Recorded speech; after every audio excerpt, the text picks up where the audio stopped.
Hi!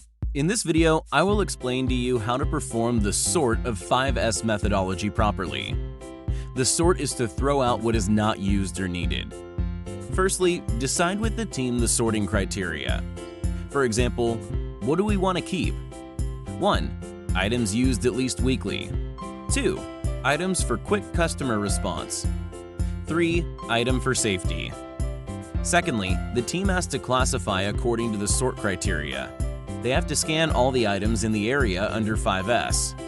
If the item is never used or in doubt, then red tag the item or throw it out. Red tag is a label with a date of 5S event, and it helps to understand when the item was scanned by the team. You can put the tagged items in a big box close to the place where the team is performing the 5S. If in a certain period the tagged item is not used, then it can be thrown out, recycled, or sold. The 5S sort should be done regularly, i.e. every 6 months. Pay attention not to be too zealous. Within reason, leave people to have personal items in their workspace. You have to help them have a comfortable workplace. After this first step, the workplace will appear to you already better than the beginning.